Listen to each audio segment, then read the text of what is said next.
Welcome friends to part 3 of my Winxology series, where we examine parts of the Winx franchise that don't often get their due.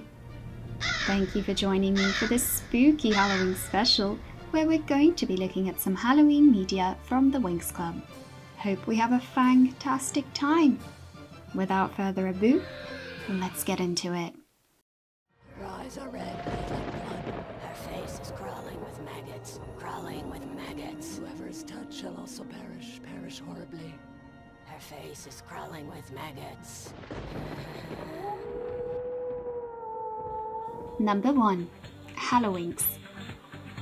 Typically in this series, we focus on aspects of the franchise that are obscure and not often discussed in fandom spaces. But we can't have a Halloween special without Hallowinx, can we? Hallowinx is one of the most iconic episodes of the Winx Club ever and one of my go-tos for introducing people to the franchise. It is atmospheric, digestible, introduces the characters and some of the rules of the universe in quick succession, whilst being a self-contained story. It is also full of references to 2000s media, which makes it a bit of a time capsule.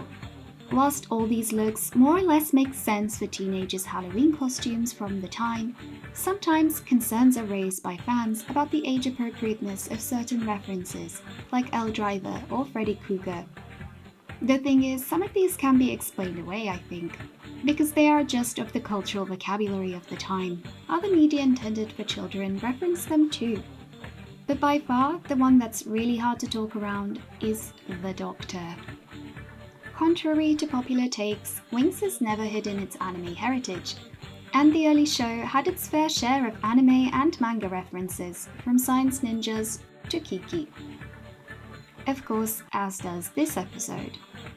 But this one, in fandom spaces, it is generally accepted that this character is dressed as the Doctor from a Genki Clinic, an adult manga. Another issue I do hear about the episode fairly often is, why would the Winx be so afraid of the sisters or so spooked by the floating lanterns? Shouldn't they be used to that kind of thing? But in my opinion, that's kind of exactly the point. The Winx freak out so much because they come from a universe where curses and witches and hauntings are real, and so they take the threat seriously. And of course, that's really hilarious to a group of Earthling teenagers. Supposed teenagers. So, are you in the right place? The episode is genuinely creepy and atmospheric. I remember my first time watching it at my friend's house. The sisters lived in my head rent-free for a good while after that. The only real complaint about the plot, in my opinion, is that the audience is in on the prank a lot earlier than the Winx are, and that does ruin the tension. But I do think that this is probably the episode being self-aware of how spooky it is and protecting the little ones. It does not detract from how creepy and iconic the sisters are, so I guess we must make this allowance. Sweetie, put on your sunglasses. And why should I?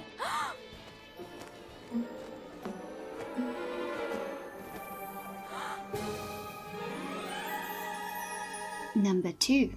Lady Hallowinx. So, we've already touched on the Hallowinx Monster Mission dolls in this series. But now I want to talk specifically about Lady Hallowinx. Back when Hallowinx Monster Mission was first being pitched, it was actually Lady Hallowinx, which I kind of like much better. These are early promos for the doll line that would have been sent to toy shops and such to start gathering the market. Interestingly, besides the early prototypes, they pitch a webisode. Thanks to a new disguise, the Winx managed to infiltrate a party thrown by the Tricks to find the secret formula that threatens the planet of Althea. So, webisodes were never published for the Hallowinx line. Instead, it was only promoted through the magazines, a strange choice given that the magazines weren't available everywhere and international issues weren't always on the same publishing cycles. The idea that the girls were infiltrating a witch party is intriguing and perhaps explains why these prototypes don't appear to have wings. However, some people wonder if the fact that the summary refers to Planet Althea is a sign that this was thrown together by a third-party company in charge of ads instead of truly reflective of something Rainbow was working on at the time. My personal suspicion was that this line was produced really quickly, perhaps in responses to other forces in the market at the time. Perhaps they had this idea of the webisode to promote it and try to tie it back to the franchise. But Rainbow was too busy working on reanimating the short films for Nickelodeon at the time, and it wasn't ready for October 2011. Hallowinx is such a bizarre, limited release and such a divergence from the typical Winx aesthetics, almost to the point of being unrecognizable. So there must be more to it. There are also these cursed dolls that look to be from a slightly different phase of production, and I'm sort of glad these did not make it, to my knowledge. Winx has always skirted the line between skimpy and appropriate for children. This one skips and bounds across that line without a care in the world. Yes, they look like cheap costumes, so it's not totally out of line for a Halloween release, but they also just look like skimpy underthings.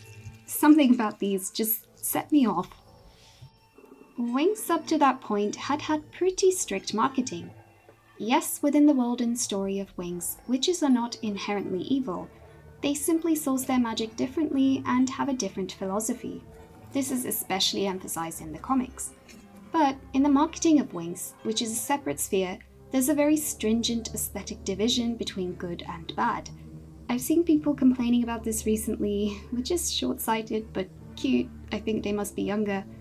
Because there's a very obvious reason why, which is that in the early 2000s, the idea of magic in children's media was still pretty suspect.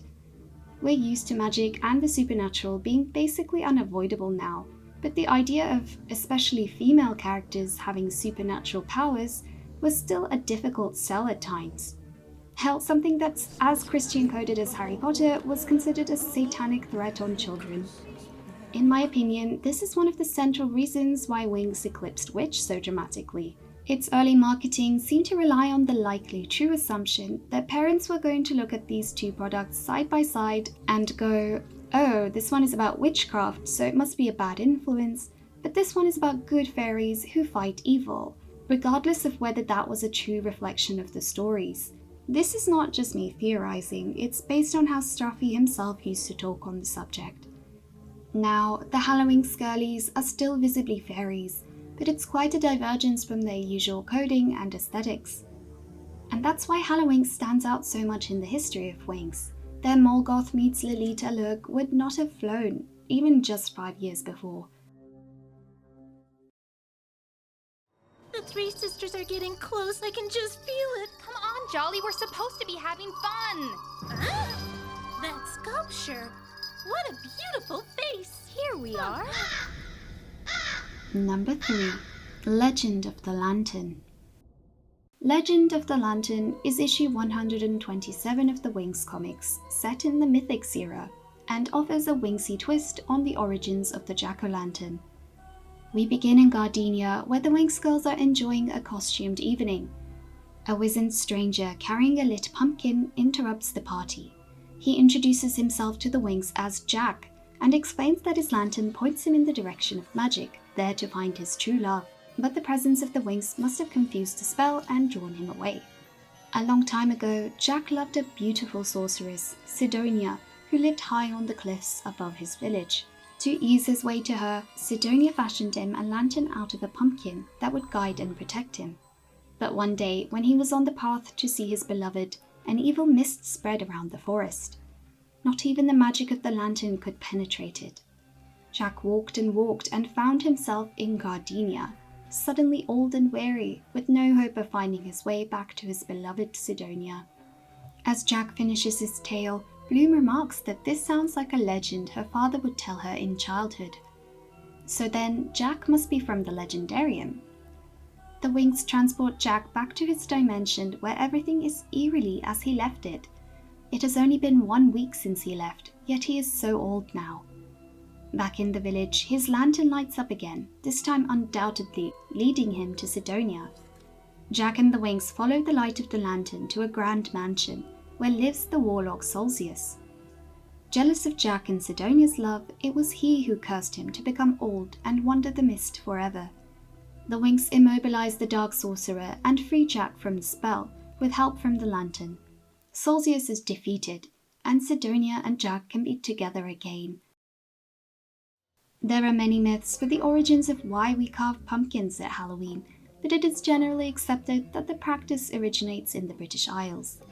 Whether they were guards against vampires, representations of Christians in purgatory, or mischievous lights that lure travellers into bogs, there's plenty to draw on for an atmospheric Halloween tale. But in this case, the inspiration is quite obvious. Jack of the Lantern is an Irish story about a shrewd blacksmith who tricks the devil himself.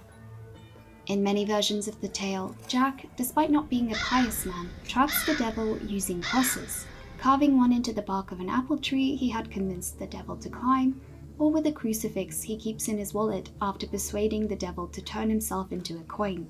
He will only release the devil if he agrees to never claim his soul.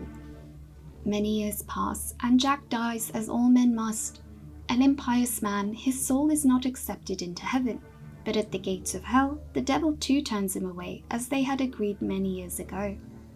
Instead, the devil tosses him an ever-burning coal to light his way, and Jack is condemned to wander through the mists, alone forever, carrying the coal in a turnip he carves into a lantern. But, you know, the Winx's version is cute too, though I think it's missing a little oomph, since no one managed to convince Lucifer to turn himself into money in this one. Wow, did your friend invite the whole city? No. Halloween is an international party, but there are also private parties like the one we're going to, and everybody wears a costume. Tarot cards! Come one, come all, my tarot cards will reveal your destiny. Number 4. The Winx magazine explains Halloween. In our hyper-consumerist era, Halloween is a no-brainer.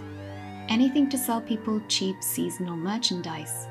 As I understand it, its real cultural birthplace as Halloween as we know it today is America. And though yes, many places have their late October celebrations, or even comparable feast days across the year, you have to understand that it's kind of hard to sell in many parts of the world, including mine. In my country, we have a similar tradition of dressing up, albeit slightly more wholesomely, and going house to house to ask for treats, or peas and bacon actually, and so it's kind of an irritation for my grandparents' generation when children show up too early to ask for chocolates.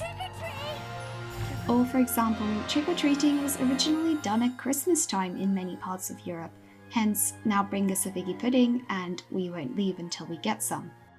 I bring this all up to mean that Halloween is not necessarily intuitive and culturally cemented outside of America, and especially in parts of the world that were closed up to American cultural exploitation through the better part of the 20th century.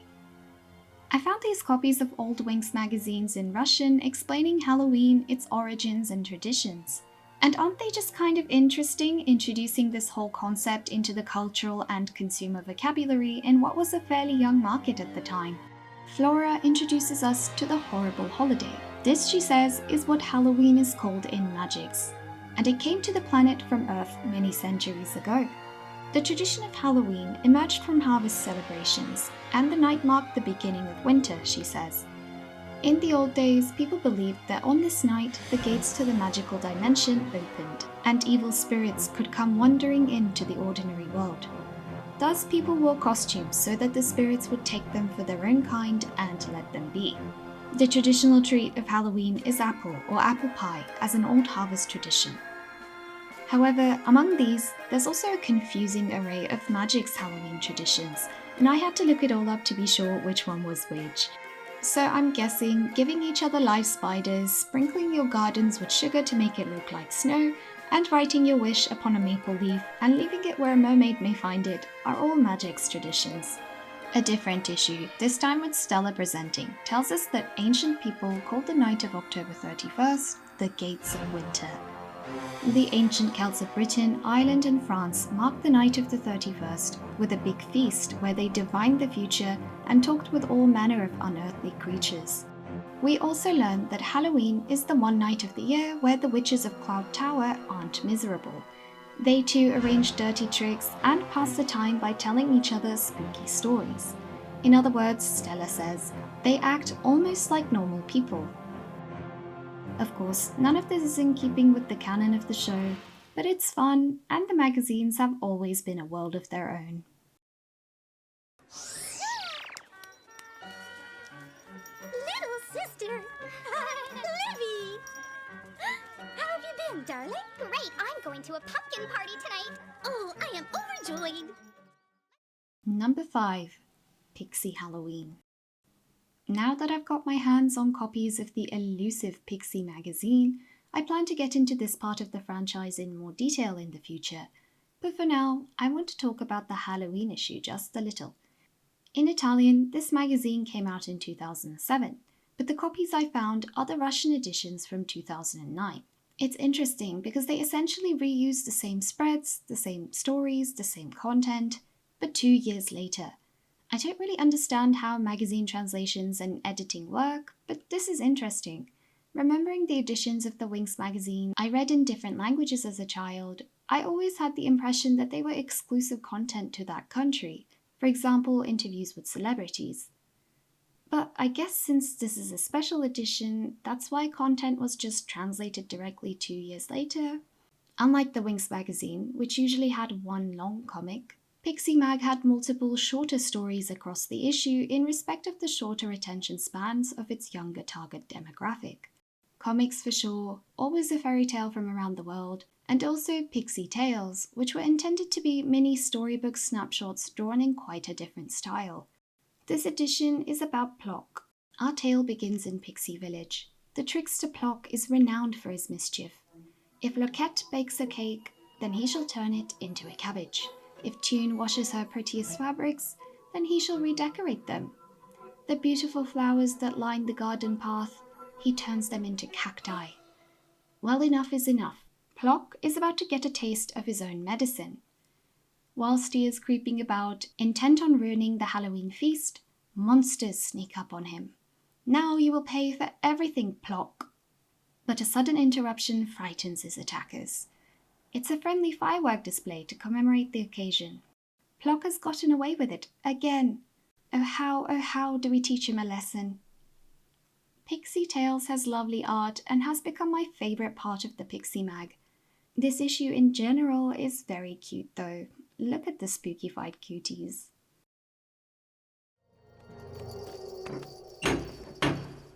Huh? This house is about to fall apart. I know.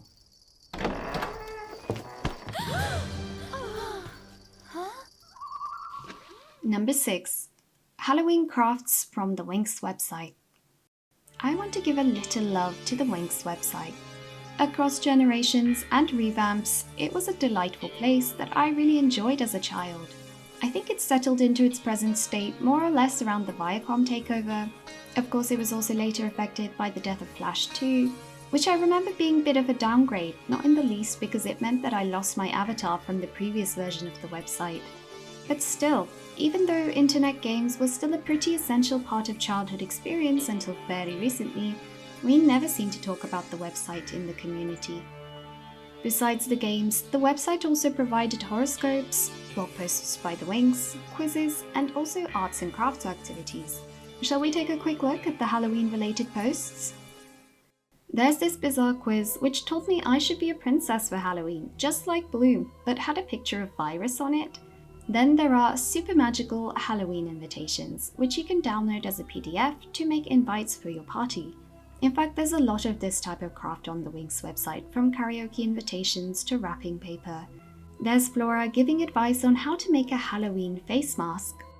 In a way, I kind of like this, because in the old Winx magazines, Flora had a section where she would give beauty advice like this, and she would sometimes give recipes for masks or creams. On the other hand though, I do feel that getting exposed to this kind of beauty stuff so early on did a number on my outlook, so it kind of hurts to see anti-acne or anti-aging face masks being promoted to little girls already. On a more cheerful note, let's take a look at these awful Halloween garlands. What I do like about them though is that they featured the goth fairy pets. The goth fairy pets were introduced in the Hallowinx comics, and the girls in the Hallowinx line brought their pets with them. I think my favourite is Ginger. Look what a cutie she is. The last one I want to mention is Winx Halloween, which gives us an enchanted idea for our Halloween party. Instead of pumpkins, carved oranges. I actually think this is a smart one for kids whose parents don't allow that kind of thing, but who still want to get into the spirit. This post also links to a gift video, Magic Halloween, mostly made up of clips from Season 6, The weirdest thing about this video is that it's got Time Warp from the Rocky Horror Show playing over it. And it's like an official Winx thing and all. Come on, everybody, let's dance!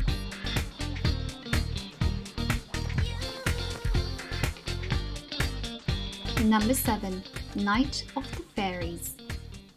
The last thing I want to talk about is a Season 8 comic, and let's acknowledge that's the part of the franchise that probably gets the least love.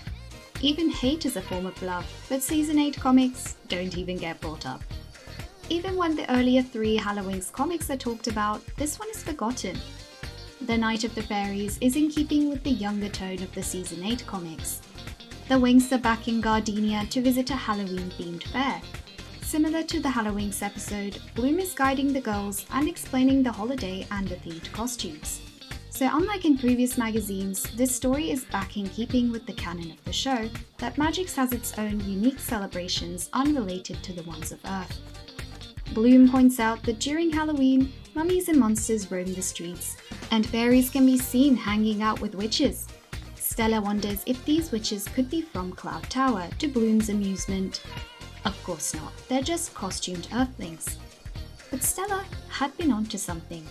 It turns out 2 witches from Cloudtower are also attending the festivities. It's just like Madame Griffin said, says one of them. On Earth, they really do have a holiday to celebrate witches. And what a perfect occasion to punk the Winx Club. Vicky goes first, turning Stella's reflection into a hag in the mirror maze, to her horror. It's too much fun. Vicky and Jenny continue to follow the Winx. In the haunted house, Jenny makes the decorations come to life, to the terror of the guests. Strange, thinks Bloom, they're not supposed to do that. The Winx combine their powers to subdue the misbehaving decorations, and oops, Vicky and Jenny have been spotted. Now it's the Winx's turn to punk the witches. Stella transforms the skeleton into a mirage of Madame Griffin. The headmistress threatens the girls with horrible punishments for their misdeeds. The evening is good fun after all. But at any rate, it's always fun to see the Winx interact with witches other than the tricks. Even if the competitive enmity in this case doesn't hit as hard as the friendships in the much earlier runs of the comics.